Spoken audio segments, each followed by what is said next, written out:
서로 인사하겠습니다. 하나님이 우리와 함께 하십니다. 하나님을 전심으로 사랑합시다. 아멘. 오늘 말씀의 제목은 하나님을 전심으로 사랑하라. 사랑하되 전심으로, 우리 모든 마음을 가지고 with our whole heart. 자, 오래전에 해리슨 포드가 주연을 맡은 인디아나 존스의 잃어버린 성계편 영화가 있는데 아주 재미있게 인상적으로 봤습니다. 내용은 예루살렘에 있어야 할 성계가 잃어버린 거예요. 지금 어디 있는지 정말 찾을 수가 없습니다. 고고학자들에 의하면은 그것이 애굽에 있다, 아멘에 있다라는 설들이 있습니다. 그런데 그 성계는 하나님의 임재를 상징하고 구원의 능력을 상징하는 법계이기 때문에 그것이 악한 사람 손에 들어갈 때에 큰일 나요. 그래서 선한 사람들을 손에 들어가기 위해서 미국의 고고학자인 인디아나 존스가 흔적을 찾아 성계를 찾으러 갑니다. 흔적을 찾아서 물어 갔더니 바로 애굽의 영혼의 우물 속에 담겨있는 그 성계를 꺼냅니다. 언약궤를 거기서 끄집어냅니다. 얼마나 기쁩니까? 그러나 기쁜 듯이 한시 그 독일 나치 군대들이 쫓아와서 성계를 뺐습니다. 그리고 인디아나 존스는 다시 그 성계를 뺏고 빼앗기고 뺏고 빼앗기는 일이 반복되고 나서 결국 나중에 인디아나 존스가 그것을 가지고 미국으로 돌아가는 그것이 영화의 스토리입니다. 스릴이 아주 만점이고요. 아주 재미있는 영화예요.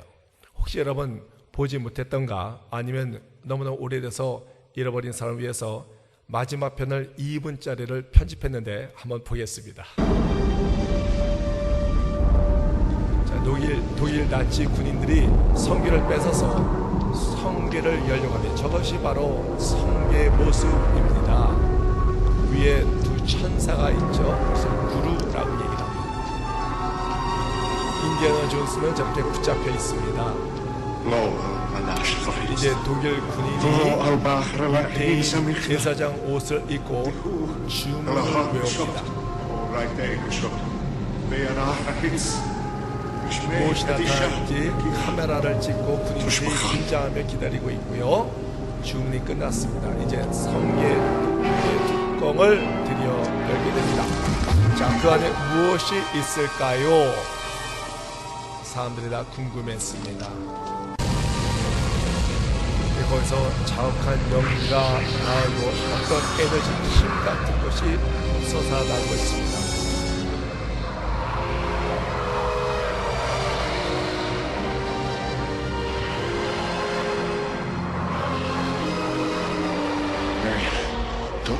무슨 일이 있어도 눈을 절대로 뜨지 말라는 것입니다. 아니면 죽을 수 있기 때문에.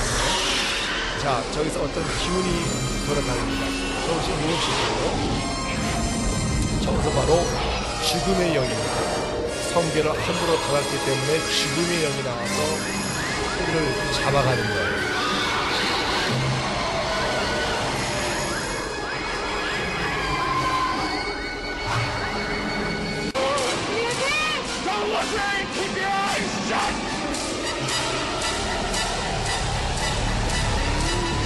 죽음의 영이 덮칩니다. 그리고 모든 군인들을 적게 죽입니다.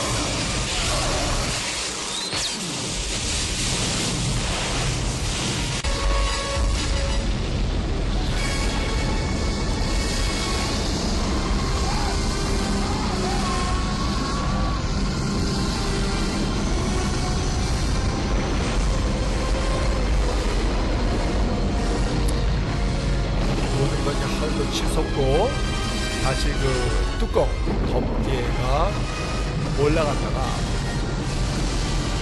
다시 그 자리로 내려갑니다.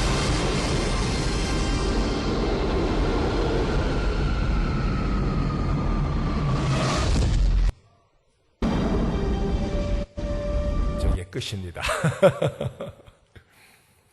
자, 저 영화를 만든 감독이 스티븐 스필버그라고 해서 유태인이에요.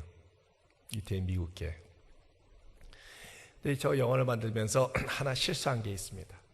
자, 성계에 하나님의 능력이 있는 것이 아니라 하나님이 함께 동행할 때 능력이 있다는 것을 간과한 거예요. 그것을 바로 놓친 거예요. 전 세계에 한 240여 개의 나라가 있다고 합니다.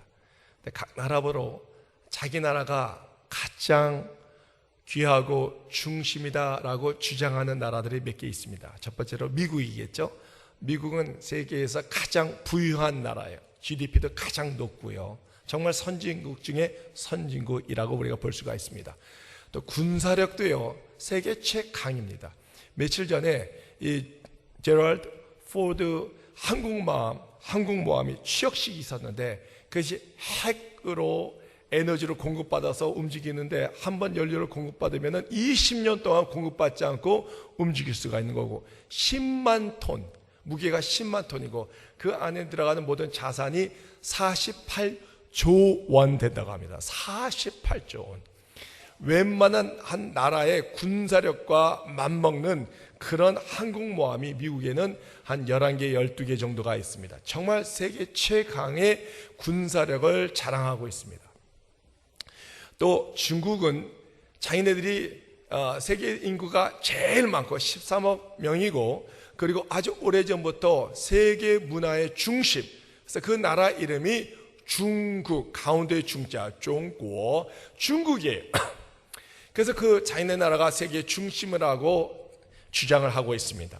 그와 반대로 정말 작고 볼품 없는 나라인데도 불구하고 그 나라가 세계의 중심이라고 주장하는 나라가 있는데 그 나라의 이름은 이스라엘입니다. 이스라엘. 왜 이 땅덩어리 면적을 보면 우리나라 강원도밖에 되지 않습니다. 그 작은 면적 땅을 갖고 있는 이스라엘 나라가 세계 중심이라고 주장하는 그 근거가 무엇입니까? 그 근거는 하나님께서 그 이스라엘을 택하셔서 선민, 하나님께서 택하신 선민 사상이라는 우월적인 사고를 갖고 있는 거예요. 하나님의 자기네들을 택했다 이거죠. 그래서 이스라엘이 전 세계의 중심이고 이스라엘 중에 중심이 예루살렘이고 예루살렘 중심이 성전이고 성전의 중심이 지성소고 지성소의 중심이 바로 성계, 언약계, 법계 같은 내용이죠. 이 성계, 언약계에 있다는 것입니다. 왜? 언약계는 하나님이 임재의 상징이며 구원의 능력이 그 안에 있기 때문에 그것을 보유하기 때문에 전 세계의 중심이다라고 주장을 하고 있습니다. 자, 그렇듯합니다. 그런데 그렇게 정말 소중한 법계를 이스라엘 백성들이 전쟁터에서 이겨보지 못하고 블레셋 나라에게 빼앗기고 맙니다. 빼앗기고 맙니다. 언약궤를 빼앗겼다는 것은 이스라엘에게 커다란 비극이에요. 그동안 이 법궤를 믿고 있었던 이스라엘 백성들, 그 법궤가, 성궤가 하나님의 임재를 나타나고 있다는 그 믿음이 송두리째 빼앗기고 있는 거예요. 자, 하나님께서 함께하는 임재하는 그 법궤를, 언약궤를 빼앗긴다는 것은 더 이상 이 이스라엘이 세계의 중심이 아니라는 얘기가 아니겠습니까? 왜 빼앗겼습니까? 왜 빼앗겼을까요? 그 이유는 하나님께서 빼앗기게끔 해 주셨다는 거예요. 하나님이 허락했기 때문에 빼앗긴 거예요. 그 이유는 하나님께서 그들을 통해서 빼앗긴 이유를 생각하고 다시 그 중심을 다시 바로 잡기를 원했다는 거예요. 뭔가 문제가 있는 거야, 영적으로. 사무엘 선지자는 이스라엘의 영적인 문제를 가장 잘 알고 있었어요. 그래서 사무엘은 이스라엘 백성들이 우상을 버리고 회개하고 하나님께 전심으로 돌아와서 주님을 전심으로 사랑하기를 원했던 거예요. 사랑하는 성도 여러분, 오늘 말씀을 통해서 우리가 우리의 모든 마음에 있는 우상을 버리고 하나님께 돌아와서 주님을 사랑하되 하나님을 전심으로 사랑하는 우리 순복음교회 성도가 되기를 주님의 이름으로 축원드립니다. 첫 번째는 진정한 하나님의 능력이에요. 진정한 하나님의 능력은 과연 어디서 나올까요?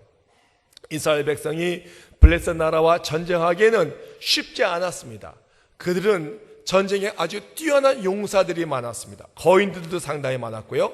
전력과 전술이 뛰어났습니다. 게다가 무기가 강력한 철로 만든 무기들이 있었기 때문에 상당히 이 단련되고 훈련된 그 군사가 있었다는 것이죠.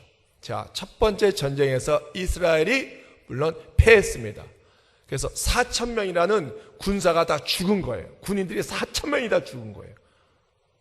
대단한 일이죠. 그렇죠? 자, 거기서 이제 대책을 마련해야 되지 않겠습니까? 그래서 이스라엘 장로들이 다 모여서 생각을 하고 전략을 짰어요. 자, 이제 어떻게 하면 우리가 이길 수 있을까? 머리를 맞대고 생각했는데 그 생각이 지박이 됐습니다. 그 결론이 무엇입니까? 실로에 있는 법궤, 하나님의 언약궤를 가지고 오자는 거예요. 전쟁터에. 그러면 우리가 이길 수 있다는 거예요. 왜? 하나님의 능력이 법궤에 있기 때문에. 그래서 전쟁터로 옮겨온 거예요. 자, 이스라엘 군사들이 그 언약궤가 온 것을 보고 너무나 좋아했어. 박수를 치고 큰 소리를 쳤습니다. 이제 우리가 이겼다. 승리는 우리 따놓은 당상이다 하면서 기뻐했어요.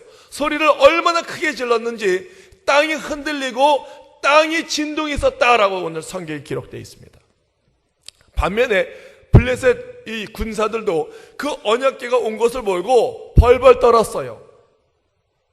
사기가 바닥으로 떨어졌습니다. 야, 이제 우리가 죽었다. 왜? 그들도 언약궤에 있는 능력을 알고 있었거든요. 사무엘상 4장 7절에서 8절을 우리가 함께 읽겠습니다. 블레셋 사람이 두려워하여 이르되 신이 진영에 이르렀다다 하고 또 이르되 우리에게 화로다. 전날에는 이런 일이 없었도다. 우리에게 화로다. 누가 우리를 이 능한 신들의 손에서 건지리요? 그들은 광야에서 여러 가지 지향으로 애굽인 신들이니라. 그들은 알고 있었어요. 고대 전쟁은 신들의 전쟁이라고 하지 않았습니까? 어떤 신이 더 강하느냐? 근데 이 이스라엘 야훼 하나님 믿는 이스라엘은 언약궤가 있었는데 하나님의 임재를 상징하는 것이고 애굽의 모든 신들을 다 죽이고 승리한 거예요. 그리고 가는 곳마다 승리했던 그런 흔적이 있고 기록이 남아있다는 것이죠. 이제 우리는 죽었다 망연자실하고 있을 때 그래도 우리가 이스라엘의 종이 될 수는 없지 않느냐. 그래서 대정부 같이 쌓아서 죽기를 각오하고 전쟁터에 나갔어요. 근데 결과는 완전히 반대였습니다. 블레셋이 대승을 하게 된 거예요. 이번에는 이스라엘 백성이 4,000명이 죽은 것이 아니라 3만 명이나 전사를 하게 된 거예요. 완전 참패를 당한 것입니다. 언약궤는요, 하나님의 능력을, 하나님의 임재를 상징하는 그런 언약궤이기 때문에 늘 승리를 해야 되는 것입니다. 자, 역사를 보면은 이스라엘 백성들이 언약궤를 메고 요단강을 건널 때 요단강이 완전히 갈라져는 거예요. 제사장들이 언약궤를 메고 여리고성을 돌 때에 7일을 돌 때에 여리고성이 와르르 무너졌어요. 가는 곳마다 승리해야 되는데 이번에는 힘 한번 써보지 않고 능력 나오지도 않고 와르르 무너져서 3만 명이나 다 죽은 거예요. 어찌된 일입니까? 무엇이 문제였습니까? 이스라엘 백성들이 갖고 있는 언약궤에 대한 잘못된 이해, 잘못된 해석이 문제였다는 것이죠. 물론 언약궤는 하나님께서 모세를 통해서 주신 언약궤예요. 내가 너와 함께하리라. 그것은 심볼하기 위해서, 상징하기 위해서. 그런데요, 이스라엘 백성들은 언약궤만 있으면 하나님과의 동행함이 없어도 상관없다는 거예요. 언약궤만 있으면 하나님의 능력이 나올 수 있다는 거예요. 하나님과 상관이 없던 거예요. 이미 그들은 신앙을 다 잃어버리게 된 것이죠. 문제는 언약궤를 짊어 메고 갈 때 믿음으로 제사장들이 먼저 요단강에 발을 디딜 때 요단강이 갈라진 거예요. 여리고성을 돌 때도 믿음으로 언약궤를 짊어 맬 때 이 여리고성이 무너진 거예요. 믿음 빼놓으면 아무 의미가 없는 것입니다. 사랑하는 성도 여러분, 하나님의 능력은 언약궤의 소유함에 있는 것이 아니라는 것입니다. 하나님께서 함께 하시고 하나님께서 임재하실 때 언약궤 하나님의 능력이 나타나게 될 것을 믿으시기 바랍니다. 열왕기하 18장을 보면은 히스기야 왕이 모세가 만든 노뱀을 완전히 없애버립니다. 그냥 제거해버려요. 왜 제거했을까요? 자, 이것은 이 아이들에게 옛날에 광야에서 불뱀이 물렸을 때, 우리 조상님이 불뱀이 물렸을 때 하나님께서 놋배를 만들어서 이것을 쳐다보면은 누구든지 다 살리라, 그것을 근거를 아껴서 박물관에 납둬서 많은 어린아이들에게 교육이 될 수 있는데 그것을 완전히 제거한 거예요. 제거했던 이유는 사람들이 그것을 우상으로 섬겼기 때문에. 하나님께서 놋뱀을 만드신 이유는 불뱀의 원망과 불평에서 불뱀에 물렸을 때 하나님만 바라보라는 거예요. 하나님만 바라볼 때 신의 능력이 나타날 것이고, 훗날 예수 그리스도께서 저 나무 십자가에서 못 박혀 돌아가시는 것을 상징하기 위해서 구릿뱀을 만드신 겁니다. 근데 그것을 우상으로 섬기기 때문에 히스기야는 주저없이 그것을 제거한 거예요. 사랑하는 성도 여러분, 이스라엘 백성은 하나님의 언약궤를 소유하는 데 성공했지만 하나님과 동행하는 데는 실패를 했다는 거예요. 사무엘상 3장 1절을 우리가 함께 읽겠습니다. 야훼를 섬길 때에는 야훼의 말씀이 희귀하여 이상이 흔히 보이지 않았더라. 자, 그들의 영적 상태를 지금 얘기하고 있는 거예요. 하나님과 함께 동행하지 않았어요. 더 이상 하나님의 임재가 없었어요. 그러니 하나님의 음성이 들리지 않았다는 것입니다. 사랑하는 성도 여러분, 하나님의 능력은 언약궤에서 나오는 것이 아니라 하나님께서 임재하실 때 그 능력이 나오는 것을 믿으시기 바랍니다. 두 번째, 하나님께서 주시는 각성이에요. 1차 전쟁에서 패한 후 장로들이 모일 때 궁금했던 것이 있습니다. 어째요 야훼 하나님께서 우리를 전쟁에서 지게 했냐는 것입니다. 자, 전쟁의 패배한 원인을 제대로 알고서 그 중심을 바로 잡을 때였습니다. 스가랴 4장 6절을 우리가 함께 읽겠습니다. 만군의 야훼께서 말씀하시되 이는 힘으로 되지 아니하며 능력으로 되지 아니하고 오직 나의 영으로 되느니라 그랬습니다. 자, 전쟁의 패배한 원인을 제대로 알고서 그 중심을 바로 잡을 때였습니다. 이스라엘 백성들에게는 더 나은 무기가 필요한 것이 아니었어요. 하나님 임재가 없는 언약궤가 필요한 것이 아니었다는 것입니다. 하나님의 위로와 하나님의 격려와 하나님의 개입과 동시에 하나님의 승리가 그들에게 필요한 거예요. 그러기 위해서는 이스라엘 백성들이 언약궤를 무조건 메고 전쟁터로 나가는 것이 아니었다는 것입니다. 그들이 먼저 해야 할 것은 하나님 앞에 무릎을 꿇고 하나님 앞에 진심으로 회개할 때 주님을 바라보고 주님의 음성을 듣고 그리고 주님과 끊어진 관계를 회복해야 했었다는 것이죠. 그것이 문제였다는 것입니다. 사랑하는 성도 여러분, 어제 북한이 또 이 ICBM 미사일을 쐈어요. 동해상에 쐈어요. 근데 이번에는요, 무려 3,700km나 이 고도에 올라갔다는 거예요. 상당히 높은 거리예요, 여러분. 3,700m가 아니라 3,700km. 아마 이 대기권 밖으로 나간 것 같아요. 로켓 수준이에요. 핵을 이미 보유하고 있어요. 거기에 탄두미사일, 이 미사일만 잘만 만들면 미국의 본토에 아무데나 쏠 수 있다고 주장을 하고 있는 것입니다. 지금 우리 남한과 북한이 전쟁을 하게 되면 우리나라가 이길 수 없어요, 여러분. 물론 장기전 하면 우리가 이길 수 있어요. 왜? 식량을 우리가 갖고 있기 때문에. 그래서 한 방에 날릴 수 있는 핵 무기를 이미 갖고 있다는 거예요. 장기전에 들어가도 중국이 지원하면 우리는 질 수밖에 없어요. 그래서 이 핵 무기로부터 우리를 보호하려면 당연히 미국의 동맹국의 군사적인 지원과 이 보호가 분명히 필요합니다. 더 나아가서 우리나라의 국방력이 필요합니다. 사드 배치도 필요하다고 저는 생각해요. 왜? 우리나라를 철저하게 지키기 위해서.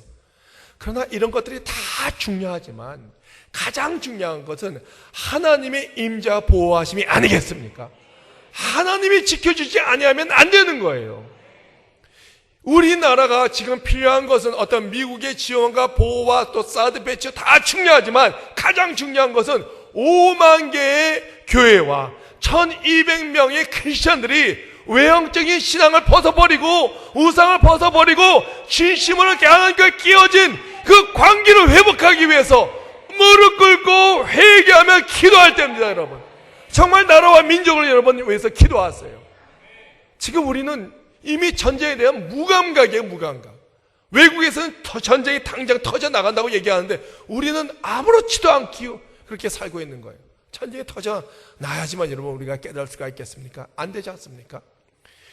내부적으로 외부적으로 양쪽으로 우리가 지금 공격받고 있어요. 외부적으로는 우리가 이 북한의 미사일로부터 위협받고 있고요. 내부적으로는 정말 가증한 일, 기독교 가치를 훼손하는 일, 동성결혼을 합법화를 하기 위한 추진하는 운동이 지금 일어나고 있다는 것입니다. 여러분, 동성결혼이 합법화되지 말아야 할 이유가 있습니다. 그것은 그렇게 통과가 되면은 엄청난 종교 핍박의 시작이에요. 시작. 성소수자를 보호하는 측면에서 그것을 오픈하게 되면은 이 목사가 진리를 외칠 수가 없습니다.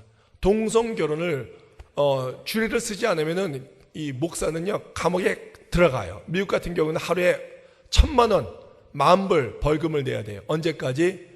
이 결혼의 이 주례를 허락할 때까지 하루에 1,000만 원씩 벌금을 내야 된다는 거예요. 또 이 종교 평등을 보호하는 법 같은 것이 통과가 되면은 이제 작은 이 종교 같은 거 있지 않습니까? 이단이나 또 이 이슬람 세력 같은 게 들어올 때 우리 교회에서는 우리가 뭐라고 외쳐야 됩니까? 성경 말씀 그대로 예수님이 길이요 진리요 생명이고 예수 믿어야지만 천국 간다는 그 진리의 말씀을 외치면 그것이 불법이 되는 거예요. 왜? 다른 신도 있다. 다른 신을 통해서 천국 갈 수 있다.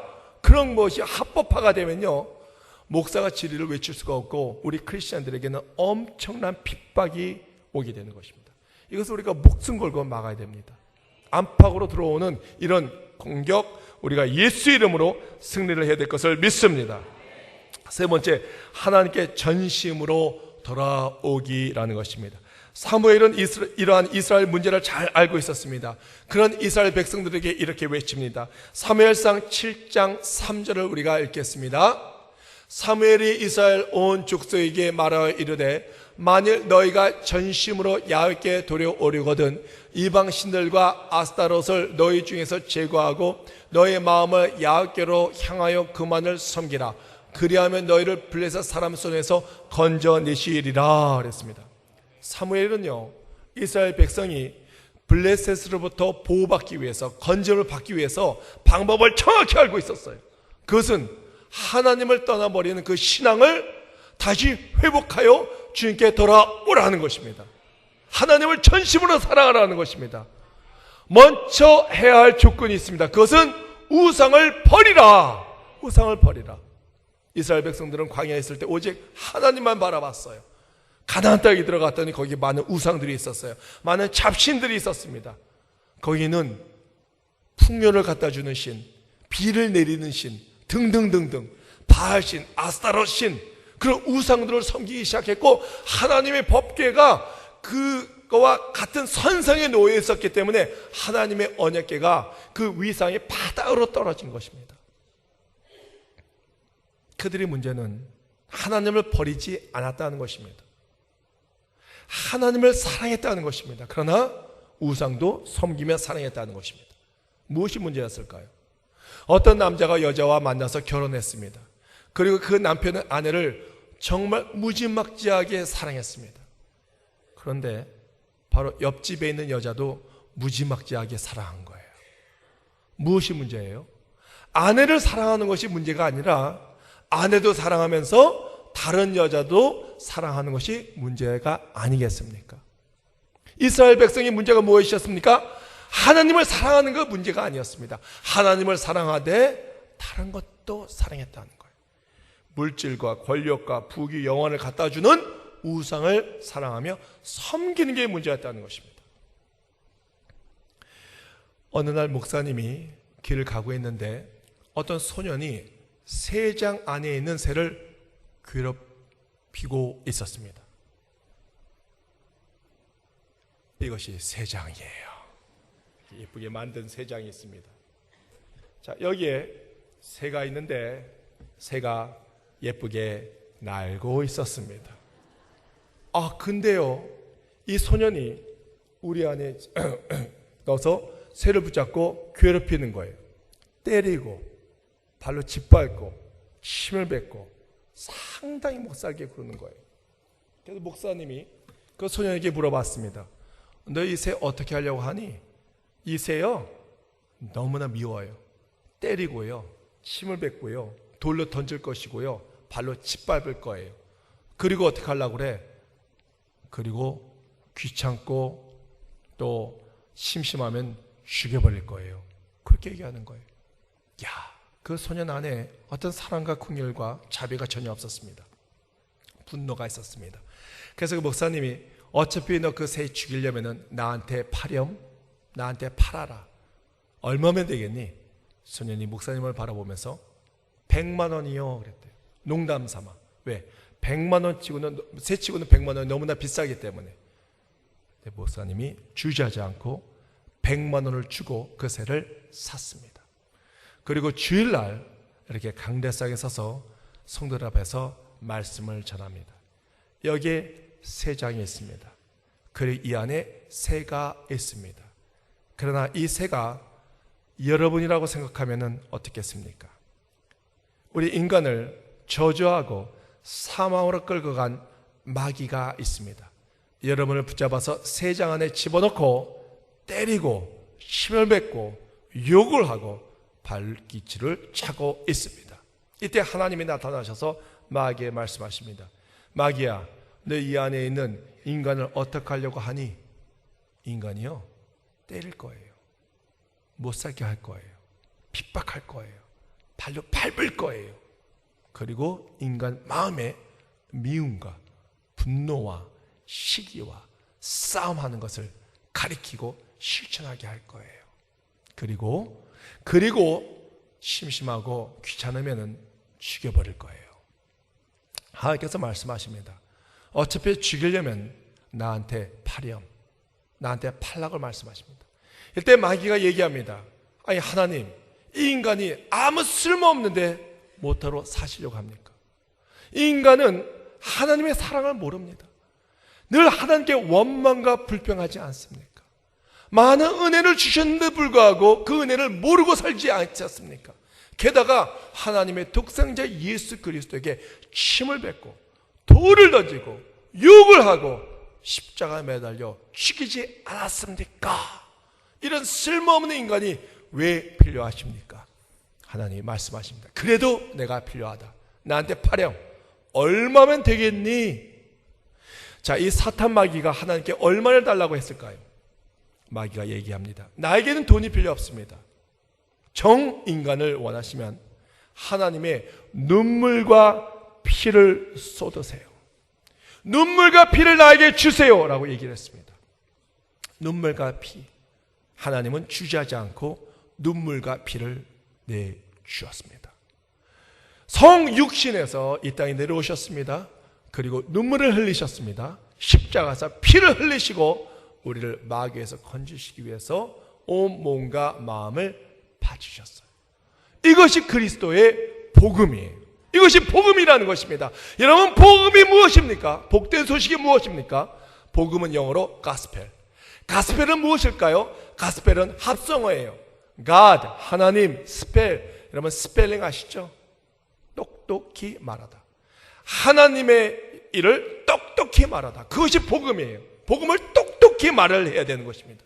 사랑하는 성도 여러분, 하나님은 우리를 마귀의 손에서 건지시기 위해서, 사망과 저주에서 우리를 건지시기 위해서 하나님의 눈물과 피를 흘리셨다는 거예요.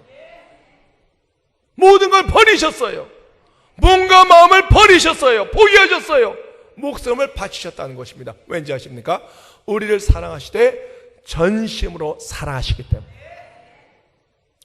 하나님께서 우리를 사랑하시되 전심으로 사랑한 것처럼 하나님도 하나님을 전심으로 사랑하길 원하시고 계시는 것을 믿으시기 바랍니다. 우리가 하나님을 전심으로 사랑하기 위해서는, 그렇게 하기 위해서는 먼저 내 안에 하나님보다 그 무엇이 가득 차 있는데 그것을 제거해야 돼요. 여러분, 무엇을 갖고 있습니까? 돈도 믿고 세상도 믿고 세상 풍조도 믿으면서 하나님을 믿을 수 있다고 생각하십니까? 하나님을 섬기면서 세상도 동시에 같이 섬길 수 있다고 여러분 생각하고 계십니까? 여러분, 두 주인을 섬길 수 없는 것입니다. 우리가 하나님을 전심으로 사랑하는지 반심으로 사랑하는지 하나님에 대한 생각이 전혀 없는지 하나님 우리의 마음을 꿰뚫어 보고 계시는 거예요. 하나님을 속일 수가 없는 것입니다.